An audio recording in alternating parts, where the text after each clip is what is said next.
الحمد لله الذي جعل الشمس والقمر بحسبان والنجم والشجر يسجدان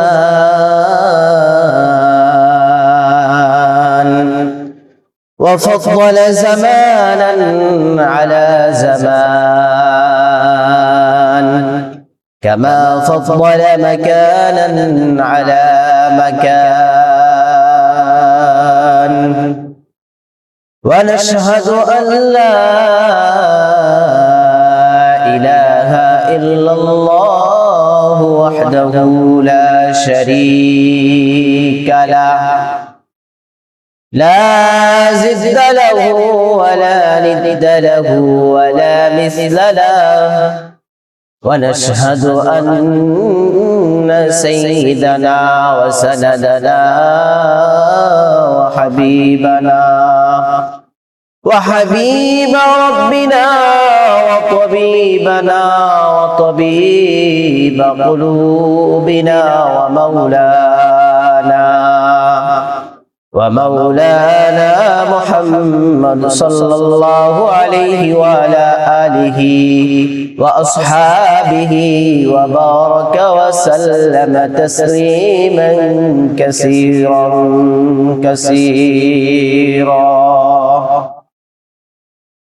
أما بعد فقد قال الله تعالى في كلامه المجيد والفرقانه الحميد فأعوذ بالله من الشيطان الرجيم بسم الله الرحمن الرحيم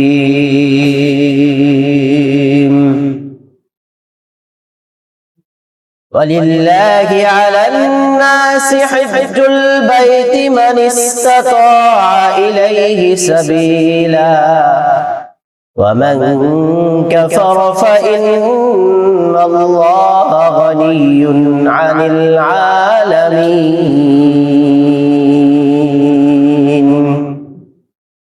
صدق الله العظيم وقال النبي صلى الله عليه وسلم بني الإسلام على 5 شهادة أن لا إله إلا الله وأن محمدا رسول الله وإقام الصلاة وإيتاء الزكاة والحج والصوم رمضان وقال النبي صلى الله عليه وسلم الحج المبرور ليس له جزاء إلا الجنة أو كما قال عليه الصلاة والسلام إن الله وملائكته يصلون على النبي يا أيها الذين آمنوا صلوا عليه وسلموا تسليما شكرا لله إبراهيم بوري اللهم صل على محمد وعلى آل محمد كما صليت على إبراهيم وعلى آل إبراهيم إنك حميد مجيد اللهم بارك على محمد وعلى آل محمد كما باركت على إبراهيم وعلى آل إبراهيم إنك حميد مجيد সর্বপ্রথম সেই মহান রব্বুল আলামিনের কাছে শুকরিয়া জ্ঞাপন করছি যে মহান আল্লাহ তাআলা শাওয়াল মাসের শেষ প্রান্তে শেষ জুমায় আল্লাহ তাআলা তার ঘরে সালাতুল জুমা আদায় করার জন্য আল্লাহ তাআলা আমাদেরকে একত্রিত করেছেন। এজন্য আমরা আল্লাহ তাআলাকে সন্তুষ্ট করার লক্ষ্যে অন্তরে স্থল থেকে শুকরিয়া জ্ঞাপন করছি। সকলে বলি আলহামদুলিল্লাহ। दुरूद बर्षित हो ताजदारे मदीना मुहम्मद मुस्तफा सय्यिदुल अंबिया खातिमुन नबिया विश्व नबी আপনার আমার নবী যিনি আপনাকে আমাকে ছাড়া জান্নাতে প্রবেশ করবেন না, যিনাকে ইমামুল মুরসালিন বলা হয়েছে, সেই নবীর প্রতি আমরা দুরূদ প্রেরণ করছি। সকলে বলি সাল্লাল্লাহু আলাইহি ওয়াসাল্লাম। আমি কোরআনে কারীম থেকে সূরা আলে ইমরান থেকে একটি আয়াত তেলাওয়াত করেছি। 97 আয়াতে আল্লাহ তাআলা হজ সম্পর্কে, হজের বিধান সম্পর্কে আল্লাহ তাআলা ঘোষণা করেছেন এই আয়াতে। এবং মুসলিম শরীফ থেকে আমি হাদিস নিয়েছি একটি, এবং মুয়াত্তা, কিতাবুল মুয়াত্তা থেকে একটি হাদিস আপনাদের সামনে আমি পাঠ করেছি।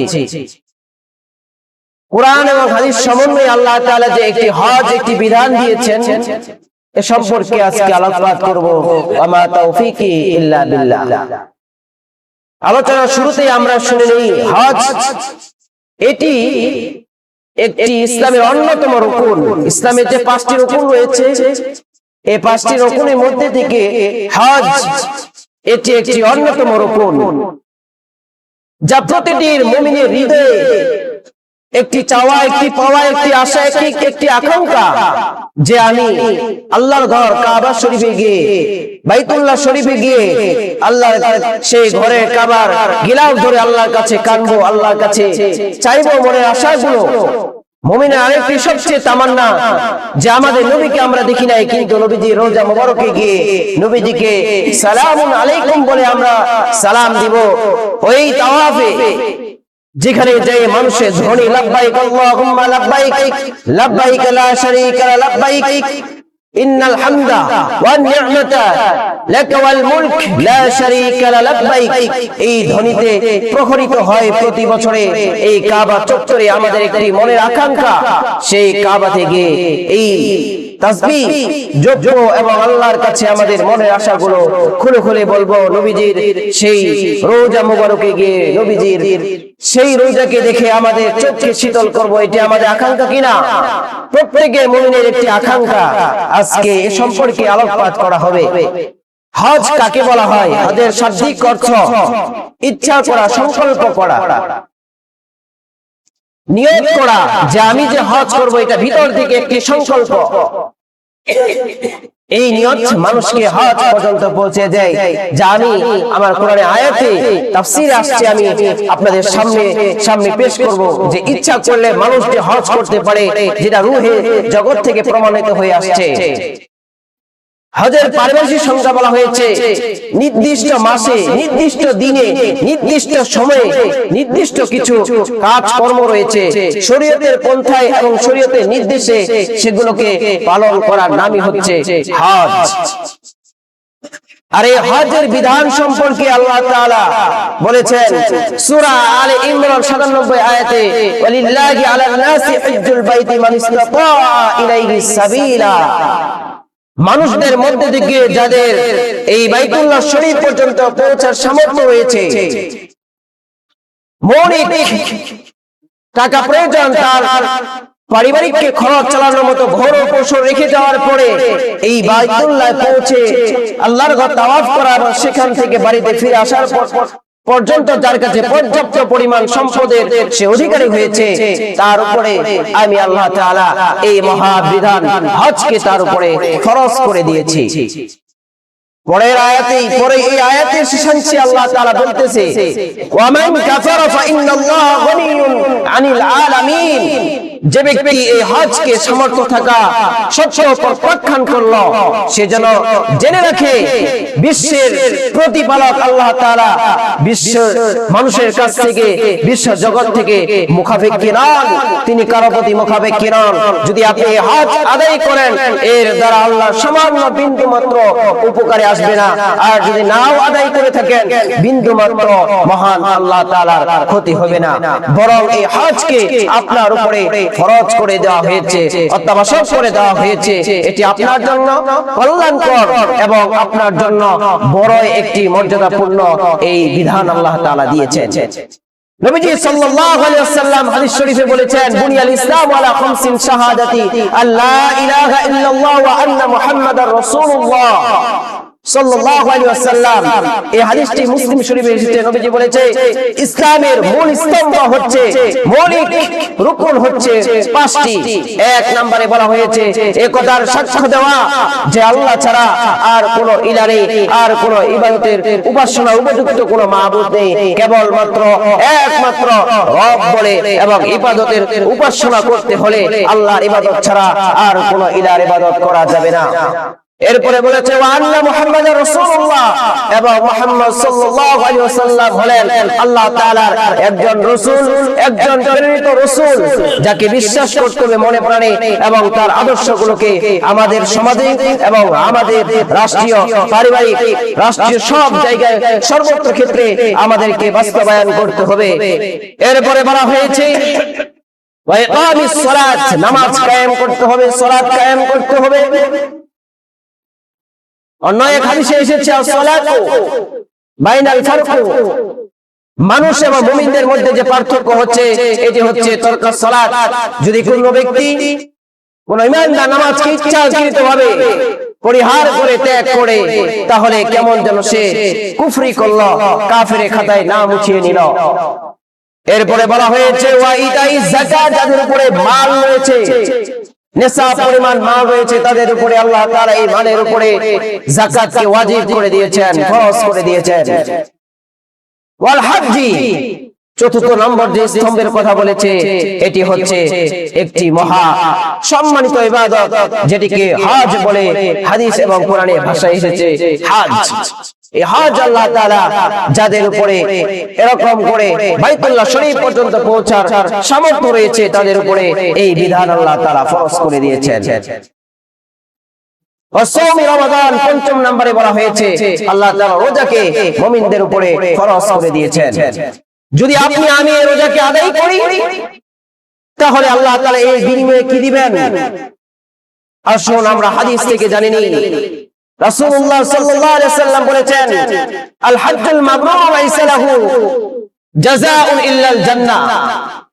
নবীজি হাদিসে বলেছেন কোন ব্যক্তি যদি হজ্জে মাকবুল, হজ আদায় করলো, যে হজ কোন পাপাচার নেই, অশ্লীলতা নেই, যে হজ কবুল হয়েছে, এই হজ্জে মাকবুলকে বলা হয়েছে এই হজের প্রতিদান একমাত্র হচ্ছে জান্নাত। বলেন না সুবহানাল্লাহ।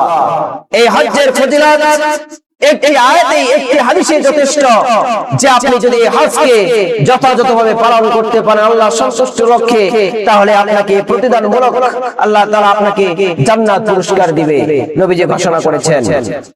নবীজি সাল্লাল্লাহু আলাইহি ওয়াসাল্লাম আরো বলেছেন মান হাজ্জা লিল্লাহি, যে ব্যক্তি আল্লাহর সন্তুষ্টির জন্য, আল্লাহকে রাজি করার জন্য হজ করলো, দুনিয়ার কোন মানুষকে দেখানোর জন্য নয়, বরং আল্লাহকে পাওয়ার জন্য, আল্লাহকে খুশি করার জন্য, এই মহান বিধান পালন করার জন্য নিজের বাড়ি থেকে এই হজ পালন করার উদ্দেশ্যে কাবা শরীফে গিয়ে তাওয়াফ করলো, হজ্জের সমস্ত কার্যকলাপগুলোকে সুন্দরভাবে সে বাস্তবায়ন করলো, পালন করলো, তাহলে ওয়ালাম ইয়ারফুস, এবং হজ পালন করা অবস্থায় সে অশ্লীল কোনো কাজ করলো না, তার স্ত্রী থাকা সত্ত্বেও সেখানে সহবাস করলো না, কামুত্তেজনামূলক যে সমস্ত কার্যকলাপ রয়েছে এগুলো থেকে বিরত থাকলো, ওয়ালাম ইয়াফসুক, এবং পাপাচার কাজ করলো না, মিথ্যা কথা বললো না, কাউকে কষ্ট দিল না, অন্যায় ভাবে কারোর সাথে আচরণ করলো না, এক কথায় অনিসলামিক কার্যকলাপ থেকে নিজেকে বিরত রেখেছে, তাহলে ওই ব্যক্তির জন্য যে পুরস্কার ঘোষণা করা হয়েছে, যেভাবে একজন শিশু মায়ের পেট থেকে ভূমিষ্ঠ হলে দুনিয়াতে নিষ্পাপ হয়ে দুনিয়ার জমিনে এসে ভূমিষ্ঠ হয়, ঠিক যে ব্যক্তি হজ করা অবস্থায় এই কার্যক্রমগুলো করলো, তাহলে আল্লাহ তাআলা তাকেও ওই ব্যক্তি যেভাবে মায়ের পেট থেকে নিষ্পাপ হিসাবে দুনিয়ায় এসেছে, জন্মগ্রহণ করেছে, ওই ব্যক্তি হজ করার পরেও ঠিক ওই সন্তানের মতো নিষ্পাপ হয়ে যাবে। বলেন না সুবহানাল্লাহ। যদি অশ্লীল এবং অন্যায় ইসলামিক কাজ থেকে বিরত থাকতে পারি, তাহলে আল্লাহ তাআলা আপনার সমস্ত গুনাহগুলোকে মাফ করে দিবে।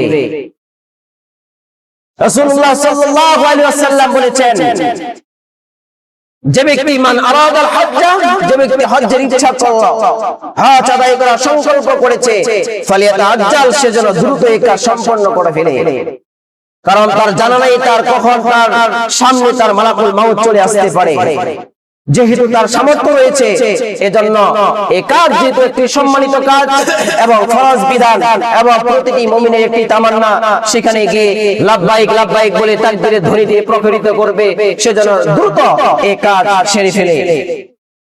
বিশ্বনবী জনাবে রাসূলুল্লাহ সাল্লাল্লাহু আলাইহি ওয়াসাল্লাম নবীজি আরো বলেছেন, এই হজ শুধুমাত্র একটি ইবাদত নয়, বরং এটি হচ্ছে মুমিনদের হৃদয়ের স্পন্দন থেকে একটি ভালোবাসা, একটি চাওয়া, একটি আকাঙ্ক্ষা। এটির সূচনা কখন হয়েছে? পৃথিবীর শুরু অঙ্গ থেকে। পৃথিবীর সর্বপ্রথম মানুষ হযরতে আদম আলাইহিস সালামকে আল্লাহ তাআলা যখন এই দুনিয়াতে প্রেরণ করেছিলেন, এই কাবা ঘর স্থাপন করার পর থেকেই এই কার্যক্রম শুরু হয়েছিল। যুগে যুগে যত মানুষ এসেছে, ইসলামের পূর্বে, মুহাম্মদের শরীয়তের পূর্বে অন্য ধর্মের অবলম্বনকারীরা পর্যন্ত এই কাবা শরীফের তাওয়াফ করেছিলেন। এই ইব্রাহিম আলাইহিস সালামের পূর্বে নূহ আলাইহিস সালাম একজন নবী ছিলেন। ওই নবীর জামানার সময়ে একটি মহা প্লাবন হয়েছিল। এই প্লাবনে কাবা শরীফ বিধ্বস্ত হয়ে গিয়েছিল, ধ্বংস হয়ে গিয়েছিল, তার কোনো চিহ্ন ছিল না। পরবর্তীতে যখন হযরত ইব্রাহিম আলাইহিস সালামকে নবী হিসেবে আল্লাহ তাআলা প্রেরণ করলেন, তখন হযরত জিবরাইল আলাইহিস সালামের মাধ্যমে ওই স্থানকে চিহ্নিত করে দিয়ে আল্লাহ তাআলা হযরত ইব্রাহিমকে বললেন, এখানে তুমি কাবা শরীফ স্থাপন করো। এরপর থেকেই তিনি এই কাবা শরীফ যখন স্থাপন করলেন, এটাকে পরিষ্কার করলেন, নির্মাণ করা সম্পূর্ণ কাজ হওয়ার পরে আল্লাহ তাআলা কোরআনে কারিমে সূরাতুল হজে 27 নম্বর আয়াতে নবীজিকে ওই নূহ আলাইহিস সালামকে বললেন, আপনি ঘোষণা করে দিন হজের, ওয়াআযিন ফিন নাসি বিল হজ্জি ইয়াতুকা রিজালু ওয়া আলা কুল্লি দামিরিন ইয়াতিনা মিন কুল্লি ফাজ্জিন আমিক। আপনি পৃথিবীর মানুষের কাছে হজ্জের ঘোষণা করিয়ে দিন, যাতে তারা কাছের মানুষগুলো হাঁটে আসতে পারে, দূরের মানুষগুলো উট অথবা অন্যান্য যানবাহনের মাধ্যমে এই ঘরে তাওয়াফ করতে পারে। এই ঘরে এসে আল্লাহর ইবাদত এবং আল্লাহর ঘরে তাওয়াফ করে এবং নবীজির রওজা মোবারকে তারা সালাম পেশ করে। ইব্রাহিম আলাইহিস সালাম বললেন, জনবিহীন মানুষ সংখ্যা গরিষ্ঠ কম, পুরা পৃথিবীতে এই ঘোষণা আমি কিভাবে পৌঁছিয়ে দিব? এরপরে তিনি আল্লাহর হুকুমে মাকামে ইব্রাহিমে উঠে এই ঘোষণা দিলেন যে আপনাদের রব আপনাদের উপরে হজ্জের বিধান দিয়েছেন, অতএব আপনারা আপনাদের রবের এই বিধানের প্রতিপালন করুন, এই বিধান পালন করুন।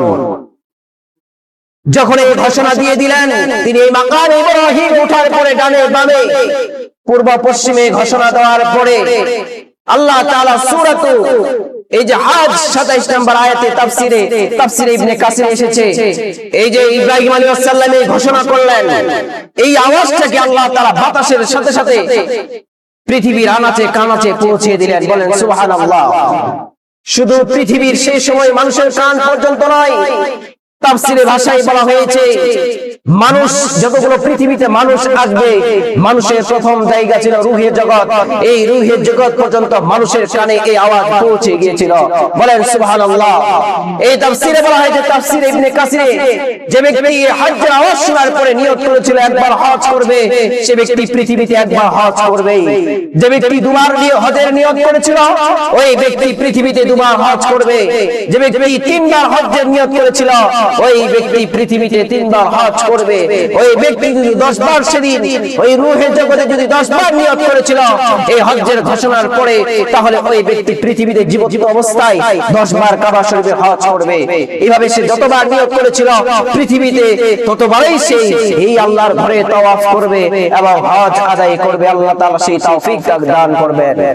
তাহলে যদি আমরা নিয়ত করি, আমাদের নিয়ত যদি স্বচ্ছ হয়, নিয়ত যদি আল্লাহকে সন্তুষ্ট করার লক্ষ্যে হয়, যদিও আমরা সেই কাজ আঞ্জাম দেওয়ার মতো সামর্থ্য না থাকে, কিন্তু নিয়ত করার কারণে আল্লাহ তাআলা আমাদেরকে সেই প্রতিদান, সেই সওয়াব দিয়ে দিবেন। বলেন না সুবহানাল্লাহ।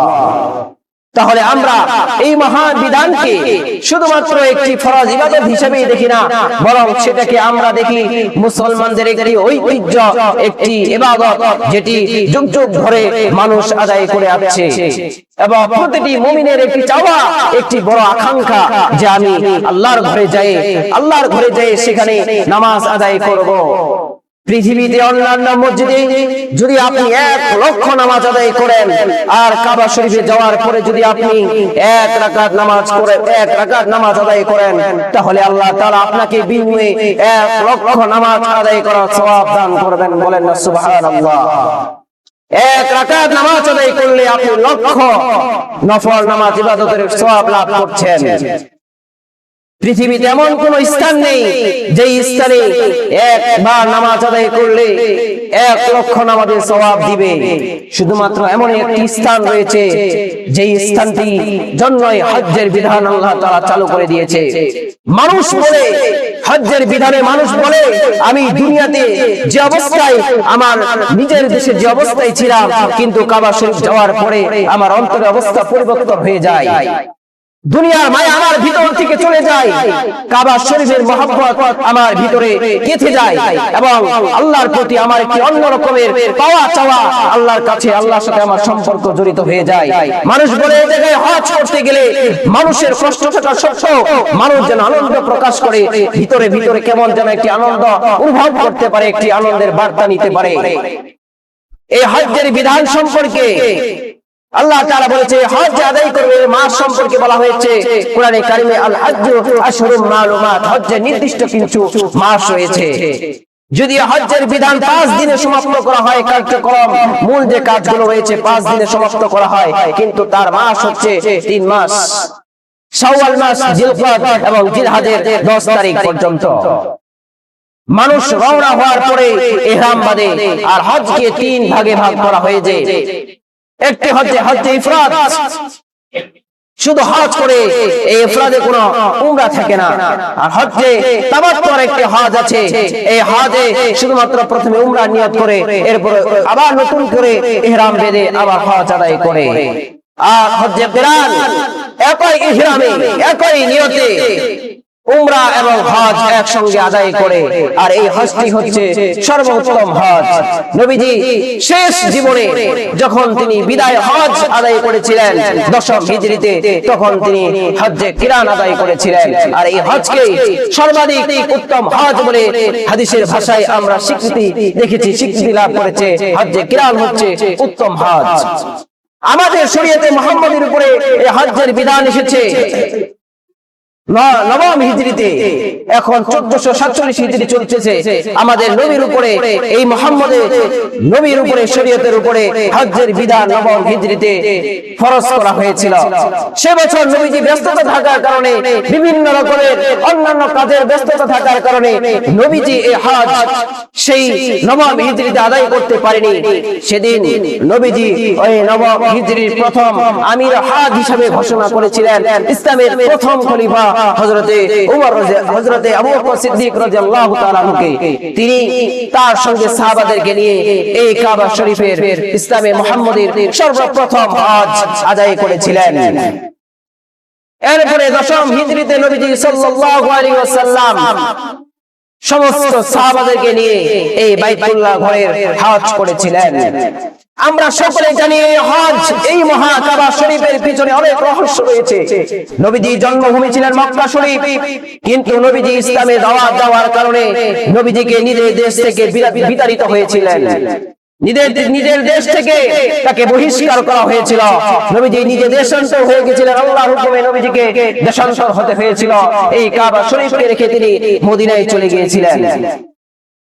এই মদিনায় যাওয়ার পরে আল্লাহ তাআলার হুকুমে মুসলমানদের একটা সময় বিজয় আসে।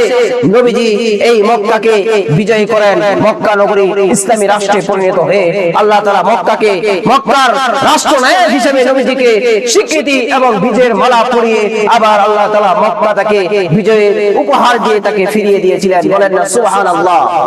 এই কাবা শরীফে নবীজিও এই নির্মাণ কাজে শরীক হয়েছিলেন।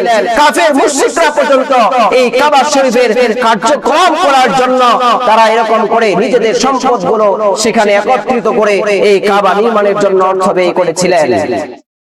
সেখানে হজ্জে আসওয়াদ একটি পাথর রয়েছে, যেই পাথরের কাছে গিয়ে মানুষ যে যদি দোয়া করে এই দোয়াগুলোকে কবুল করা হয়, মানুষ সেখানে যাওয়ার জন্য ভিড় করে, কিন্তু সকল মানুষ হজ্জে আসওয়াদ পর্যন্ত পৌঁছতে পারে না, সেই পাথর পর্যন্ত। এই পাথর যখন নির্মাণ করবে তখন কাফেররা, কুরাইশের কাফেররা, মুশরিকরা, অন্যান্য ধর্মের অবলম্বনকারীরা পর্যন্ত এই কাজে শরীক হয়। তাদের মধ্যে শুরু হয়ে যায় গোলমিল, কে এই পাথর স্থাপন করবে, এই সম্মানিত একটি কাজ, একটি মহামান্বিত কাজে কে অংশগ্রহণ করবে, এই নিয়ে তাদের মধ্যে ফিতনা সৃষ্টি হয়ে যায়। কে সমাধান দিবে? তখন নবীজির আগমন ঘটার পরে, নবীজিকে দেখার পরে সকলে ভাবলেন একমাত্র এই মুহাম্মদ সাল্লাল্লাহু আলাইহি ওয়াসাল্লাম এর সমাধান দিতে পারে। নবীজি তখন বললেন, নবীজি নিজের চাদর মোবারক বিছিয়ে দিলেন, দেওয়ার পরে এখানে হজ্জে আসওয়াদ নামক এই পাথরকে নিজের চাদরের উপরে তুললেন আর বললেন, মক্কার কাফিরদের যারা সর্দার রয়েছে, গোত্রের সর্দারগুলো রয়েছে, তারা এই চাদরকে ধরবে। তারপরে যখন পাথরের শেষ প্রান্তে কাছাকাছি পৌঁছে গেছে, এরপরে নবীজি নিজে এই হজ্জে আসওয়াদকে স্থাপন করেছিলেন। বলেন না সুবহানাল্লাহ। তাহলে হজ মাত্র একটি ফরজ বিধান নয়, বরং এটি মুমিনের হচ্ছে একটি তামান্না, একটি চাওয়া। আল্লাহ তাআলা আমাদের সকলকে এই হজ আদায় করার তৌফিক দান করুক। শেষের দিকে বলতে চাই, আজকে আলোচনা যদি আমি ভিন্ন রাখতে চাইছিলাম, কিন্তু আলোচনা সময়ের প্রেক্ষিতে হজ যেহেতু চলমান, এজন্য হজের বিষয়টাই আজকে নিয়ে আসা হয়েছে। কিন্তু আরেকটি বিষয় আমাদের সামনে, যেটি হচ্ছে আমাদের দেশে আগামী এই মাসের 21 তারিখে শিক্ষার্থীদের পরীক্ষা, এসএসসি পরীক্ষা শুরু হয়ে যাবে। দেশের আনাচে কানাচে অনেক শিক্ষার্থী রয়েছে, অনেক ছেলে রয়েছে, কারো মেয়ে রয়েছে, কারো নাতি রয়েছে, এরকম করে আমাদের ওয়ারিস গুলো রয়েছে। আমরা সকলের জন্য দোয়া করব, যাতে করে আমাদের দেশে অশিক্ষিত নয় বরং সুশিক্ষিত হয়ে দেশ ও জাতি এদের দ্বারা যেন একটি সমাজ, একটি সুন্দর দেশ তারা উপহার দিতে পারে। সুন্দরভাবে পরীক্ষায় অংশগ্রহণ করে তারা নিজেদের এই যে 10টি বছর কষ্ট করেছে, এই 10টি বছরের ফলাফল যেন তাদের ভালো হয়, তারা নিজেরা আনন্দিত হয় এবং তাদের পরিবারগুলো আনন্দিত হয়। এই যখন এই প্রতি বছরে আমরা দেখি পত্রিকায় আমাদের খবর আসে, প্রতি বছরে এই রেজাল্ট প্রকাশ হওয়ার পরে অসংখ্য বাংলাদেশের নাগরিক, ছেলে মেয়ে, শিক্ষার্থী আত্মহত্যা করে।